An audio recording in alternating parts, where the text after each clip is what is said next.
bring a new scriptural nugget to you today, and I want us to look at one of the features of the Holy Spirit. The Spirit of peace, the Spirit of wisdom, the Spirit that knows it all. He lives in you if you're a believer. He lives in me. Christ was going, when he was parting, he said to his disciples, he said, I will live with you. The Spirit, Holy Spirit, who will teach you all things, is a comforter, is a counselor, is a great teacher. And I want us to look at the letter that Paul wrote to the Corinthian church in 1 Corinthians chapter 2, I'm reading verse 11. For what man knows the spirit of a man, except the spirit of the man which is in him? Even so, no one knows the things of God, except the Spirit of God. The Spirit of God knows it all. Once you are a believer and you are baptized by the Holy Spirit, you know. A lot of time, a lot of people these days, I hear so much, I don't know. When you ask, I don't know. Even before you ask any question people have it in their mind, I don't know. But you can actually know, because you have a spirit inside of you. We don't listen. I think that's the challenge we have. We do not listen to the still small voice. It doesn't shout. It will speak so subtly in your heart, so quietly.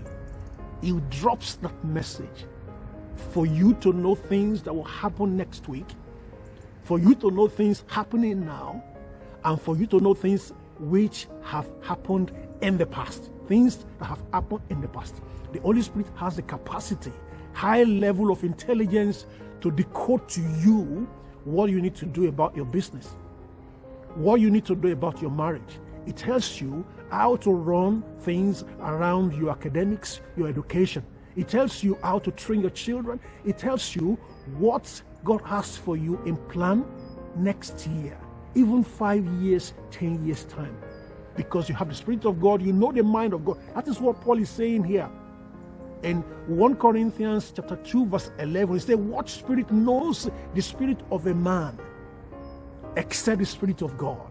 You know what he does? He goes into the Spirit, and you can browse by your spirit to see what God has for you and plan for you. You're entering a new year. You should have a clarity. You should have clarity on what will happen in the year. God must have given you a word that will lead you, an anchor that will guide you in the year. Every day you wake up, you ask for a refilling of the Holy Spirit before you step out, so that you can have a clear understanding of what things will happen in the Spirit. Because do you know that the Spirit controls the physical? Whatever's manifesting in the physical has already been concluded in the Spirit. So we can browse the mind of God. If you look at the whole of 1 Corinthians chapter 2, you see that God has prepared so much for us believers, but we can only walk into these manifestations. We can only walk into the fullness of God's blessings if we are in the Spirit. The high level of intelligence of the Holy Spirit, we can begin to walk in that today. You can begin to walk in that today. Do you want to know what's going to happen this week to you? Do you want to know how things will pan out in your business, in the life of your children, in the economy of your nation today? This week, this year, or next year, you can begin to fellowship in the Holy Spirit and ask and listen. I think we need to develop an habit of listening to the Holy Spirit. You want to ask Him, and just wait and listen, and you can hear the voice. Still small voice, it drops it. It drops the message, and then you can walk in the fullness of God's blessings for you. I pray for a deeper understanding of the person of the Holy Spirit for you today, and I pray that you will begin to hear Him audibly and begin to see in visions what He has for you.